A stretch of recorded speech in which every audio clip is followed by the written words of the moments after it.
Good morning, good morning. It is a beautiful Saturday morning here in Galax, and Dwayne and I are getting ready to go to the downtown farmers market.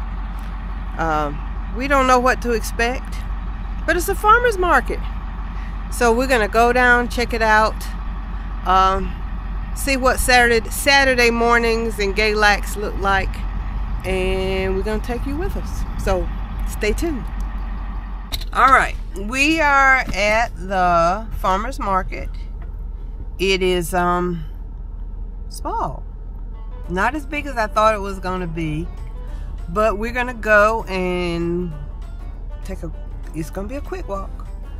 Let me show you what I can see so far.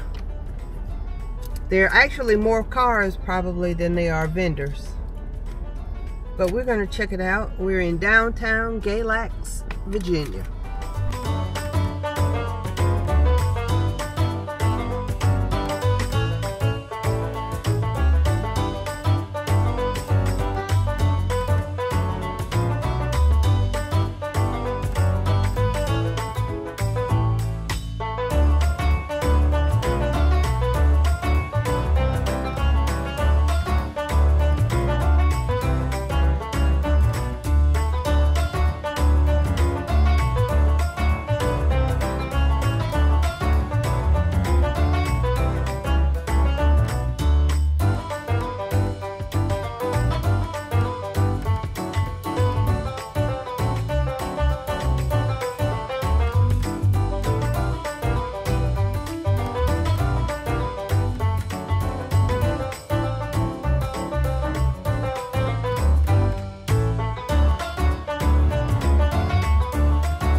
Okay, we're back at the truck already. It was maybe, what, 10 booths? Maybe 20.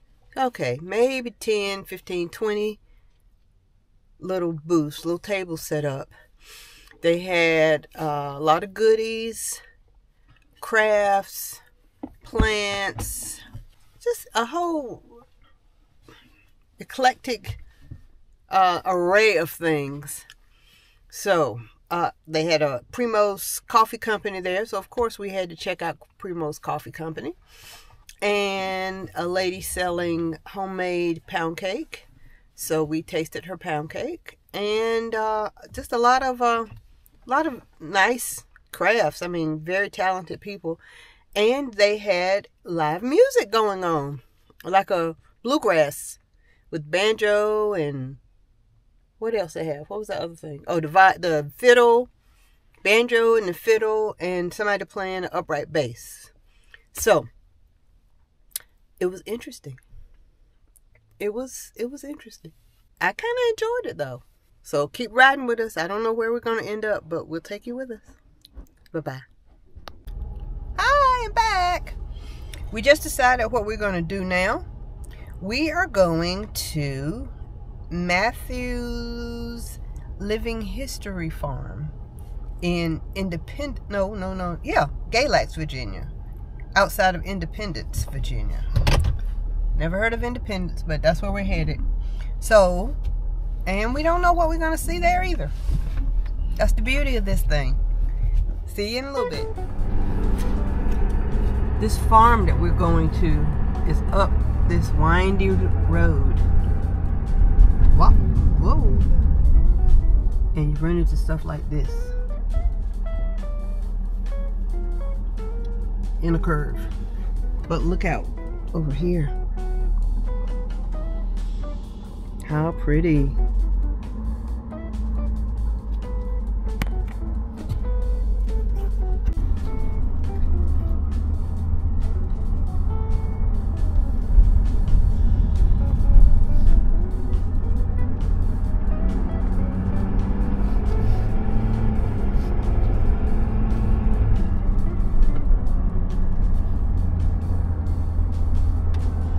is like a roller coaster ride.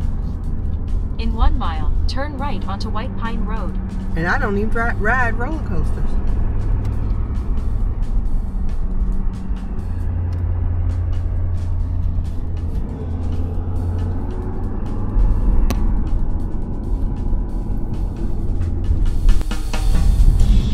Turn right onto White Pine Road.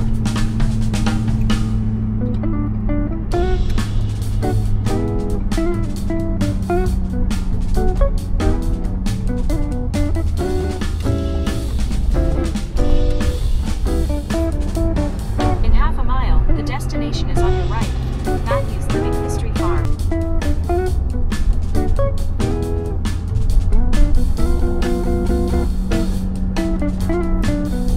This is actually the second farm that we've been to this month. Remember we went when we were in LJ, and now here. The destination is on your right. Matthew's Living History Farm. Okay. Arrived.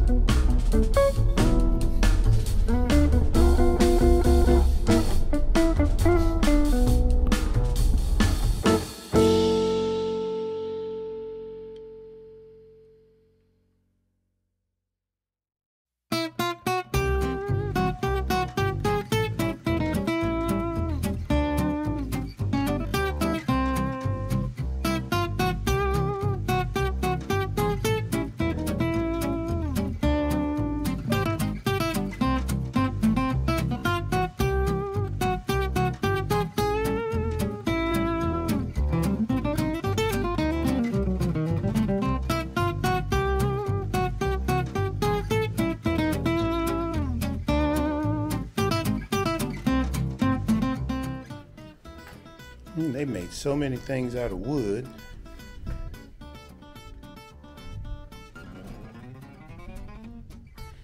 That's the only thing they had was wood. Or had an abundance of. Oh man, this wagon wheel is cool.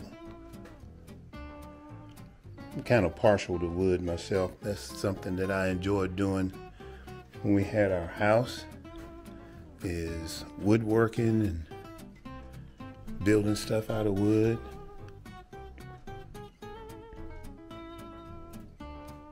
They use this to cut angles.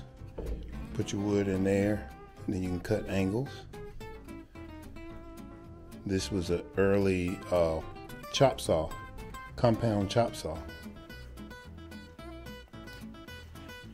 Oh man, wooden lathe. Now totally wooden, other than these metal spikes there.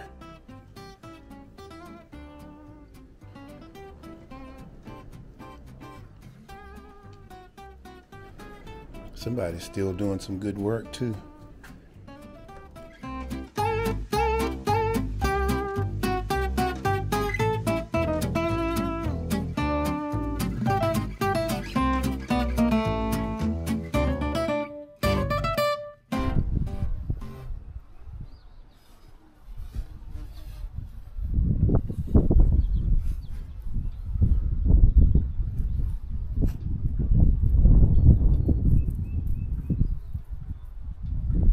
Good morning. How are you? How are you?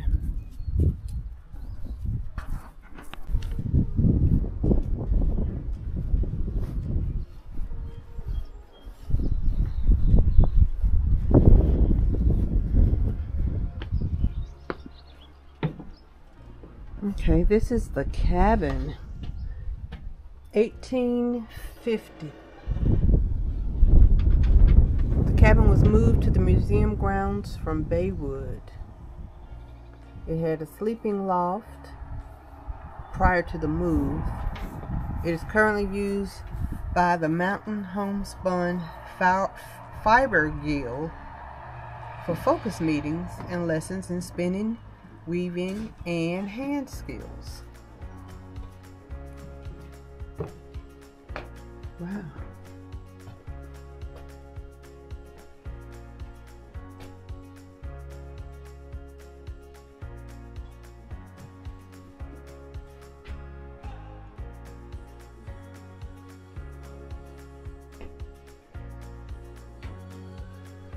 Gosh, a sleeping loft. I guess that's where that was, maybe?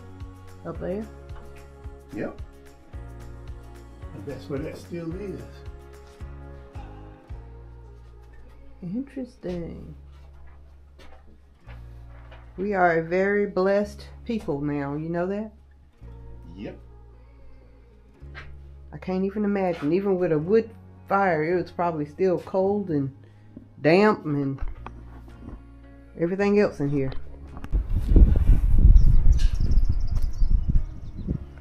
Guess this is like the garden area or some kind of plants.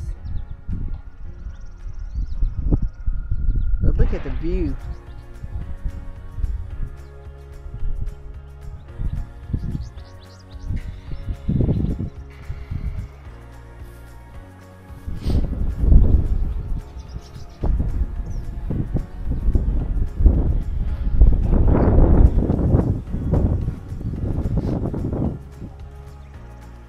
The spring house.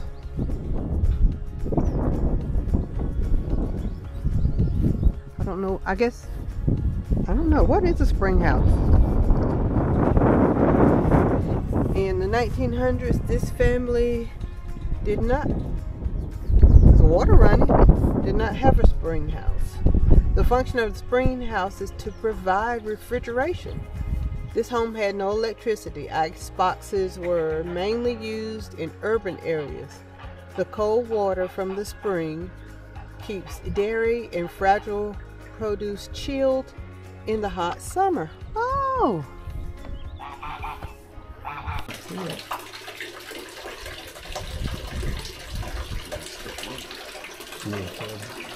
Yeah, it's kind of cool. Probably cooler in the summer. Interesting, interesting. Spring house. Hey, how are you? Hi, my name is Arwen Caton. I'm the director for Matthews Living History Farm Museum. Matthews Living History Farm Museum is a nonprofit. We're not state or federally owned. Judge Matthews and his wife, I always commend them on what they did. They had over 300 acres here.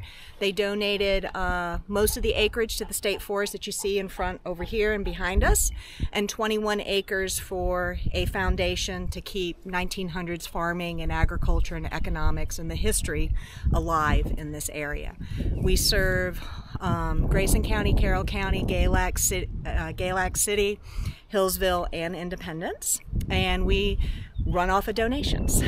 So a lot of our projects that we do for the community is all run on money that is donated in the boxes here, and even the restoration of our 1880s house is by donation. But we do a lot of field trips. We kind of concentrate on volunteers to come here and help us with the demonstration part to keep the museum alive. I think that's about it. I mean, unless you want more. No, that's good. Great. And I can tell you about, we've got a very special, the sheep down here are actually endangered animals. Really? Why so? It's one of the, I feel, one of the most documented cases of endangered species, because when we think of endangered species we think of wildlife and not animals on a farm. But if you look at the group that's Livestock Conservancy, you'll see a list of very critically endangered. That's my duck. Oh wow. Check him out, y'all. What you doing, Daffy? What are you doing? And the loudmouth is Mr. BB. But no, these guys is one of those things where farming and agriculture take a change after World War II. We look at more production line animals and not heritage animals. It takes a very long time for a heritage animal to get to a weight that's to be butchered. And we think about their wool in the early 1900s was wool used for blankets, uniforms, clothes, all of this other stuff. Well, we see in the 50s the synthetics start to come into play. There's more cotton coming into play, less wool. So the animals weren't desired for their wool. What's crazy is that these guys they are parasite resistant, heat tolerant, can lamb easily, foot rot resistant, and everybody's like, why endangered? These guys get bred with production line animals, and before they really realize it, there are less than a dozen flocks of Gulf Coast native sheep left in the world. So the Livestock Conservancy comes to play, and now they're starting to record these animals. And there's still at this time less than 1,000 of the Gulf Coast native sheep. But there's also another one which some Gulf Coast natives call a mutt because it was bred with production line animals to try to get this parasite resistant part in there. It doesn't really transfer over well. Where you see in Gulf Coast sheep, some of them will still have parasite problems, and then some of them are still resistant because they're more native than the mutt that is out there. We're really lucky. All of ours have been DNA tested, and we're right at the right percentage to be considered Gulf Coast natives. So I'm really excited. But we're ambassadors for this breed and teaching kind of how people forget about these animals, and that without this type of conservation in the farm world, that you could possibly lose a species like this. This is pretty special for us here at the museum. All right, well, we're getting ready to... Babies! They're babies! Wow, look at the horns on. Come on, babies! They're like, you got people. Yeah. This means cookie time. Oh. Now they're leery of us. They say, well, Go figure it. she does have cookies. Since though. we just opened, they're getting used. Don't stomp at them. That's rude. Yeah. Come here. You can have a cookie when you come here. This is Calypso. How do you tell them all apart? Facial features. Oh. If you look at all the facial, and you can even tell from the sound of their calls, once you start working with them, who's calling. You can kind of yell at them from a distance. This little girl here is Miss Belle. This is one of the variety of sheep that the ewes will also have horns, or they have what is called scours, which this little female who's walking up right now, Athena, she kind of has horns, but if she gets in a fight, it'll fall off. And it doesn't really hurt them as much as those won't fall off. There's not a lot of blood supply that goes into your scours. Hers are more horn-like, but she has busted hers before. But something that's like this has a lot of blood vessels inside the actual horn itself. And they're different from antlers, where they only have a blood supply Good morning. on the outside, and these guys actually have it on the inside. That's why deer drop their antlers. Okay. And that's why they grow velvet, to give nutrients to the antlers that they are growing. This is Norman. He was our first baby, and he's got boo-boo. Huh. He was born here soon after COVID. He was one of our first babies here. Along We with can his, see how their wool is, they've been sheared recently. They have been sheared, yes. Okay. We just shear. We try to shear in April. Most of our ewes will drop lambs in February. And this is one of the smartest breeds. I've had Icelandics and Shetlands, but everybody's like fearful of sheep dropping in the winter. I have no fear about these guys. The one ewe who's a mom, where is she? I don't know. There, this one right over here. Miss Sparrow with the blue tag. She's notorious for dropping lambs in a snowstorm and actually throwing them. She puts them either in an old groundhog hole, or she lays them in an embankment where the wind will actually go over them. One of the smartest breeds I've ever dealt with in my life, because usually anything else I've ever dealt with, Icelandics and Shetlands, you got to worry about them and bring them into the barn. These guys, they have babies out in a snowstorm and are smart enough to protect them. We were in Because they'll accidentally nip you. Okay. They don't have upper teeth. They have lower teeth. You can We take were it. in Good girl. Hey, can I touch it? We train from underneath so they don't headbutt. Oh, okay. A lot of animals, when you come at them from the top, take that as a hostile movement, even dogs. Yeah. So with sheep and goats and swimming pool together. And then her mom, Miss Tilly, is up here, and I guess it would be Little Bit's husband is Mr. Douglas. And that's his phone, Miss Tilly. That is Douglas. We try not to tell him that he's overweight. Oh, sorry, Doug. No, but yeah, he is by about, I'm thinking about 35 pounds. He's a tad bit over. Guinea hogs will get fat quick, and that's why a lot of homesteaders who have small homesteads will get the American guinea hog, is because you can fatten them up really quick, and that will be enough meat for a year. Wow. For a family of 4. Wow. Miss Tilly, you gonna come say hi? Nope. Now, when you call them heritage animals, so explain what you mean by heritage. Heritage animals in the United States would mean an animal that has been here for over 100 years.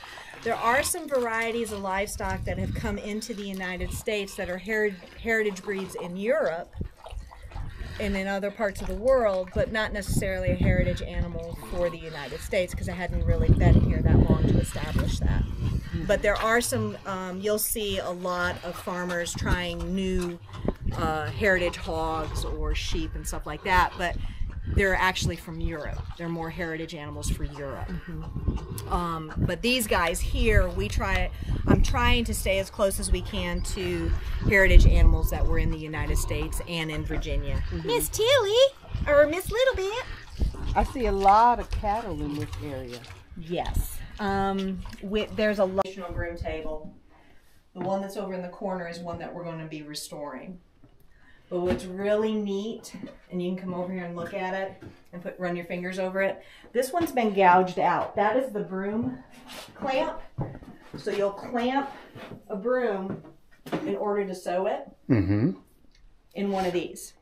Oh. So at the blind schools, they gouged out the clamps so they were able to count, know where they needed to throw the needle, and come back and forth.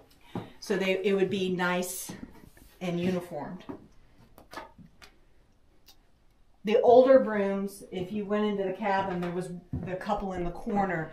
Most of the, where modern brooms are wrapped with wire, you would have taken cotton twine and actually braided to hold the broom together. So in the blacksmith. Yes, we area. are in the midst of getting a proper blacksmith shop kind of together. This was when I first arrived here in 2007. Hey, now that was fun. The director here, she is a solo act.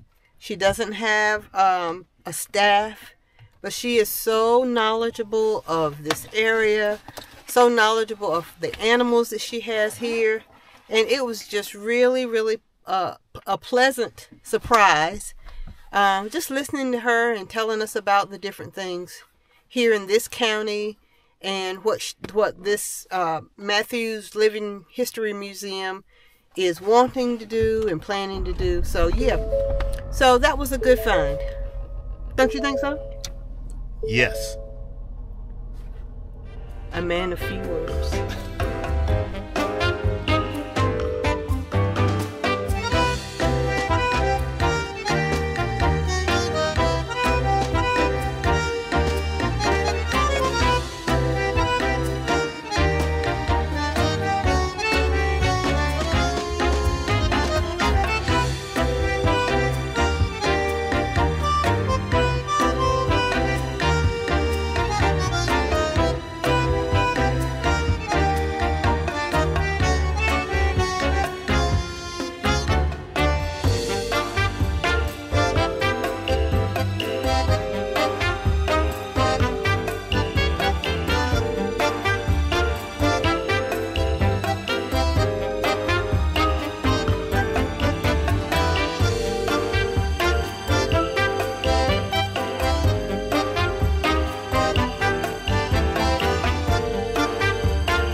So that was tasty. It was. It was good. It wasn't. I mean, you could tell it's homemade or not homemade.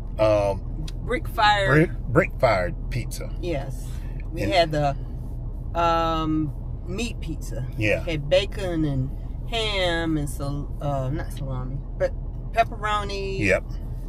And something else. And the service was great. It was. Really good. So if you're ever here, you're ever in Galax, Virginia, come downtown and check them out. We really enjoyed it. Nice ambiance. And they had different types of, they had their own liquor, their own rye, bourbon. Rye and whiskey. Yeah. And bourbon. No. Yeah. Rye, bourbon, whiskey. That's what they had. Bourbon whiskey, rye whiskey, and it was something else. Yeah. You can tell we still don't know a whole lot about that. Then they had their own brewery. Right. With all that stuff in it. But anywho, we're going to ride on a little bit. Not quite ready to go back to the camper just yet, so we're going to see what else we can find. So, we'll see you in a little bit. Well, we decided to take a little ride down on the Blue Ridge Parkway, and we left our area, or where we were in Galax, and we're going north on the parkway into Virginia. We're right where it would cross over to North Carolina, where we're camping at. There's a detour, and they're actually working on all that on the south side of the parkway. We are on the north side, like I said, and we stopped at the music center, and we're gonna go in here and check it out. So y'all come on, go with us.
So guys, that was really interesting.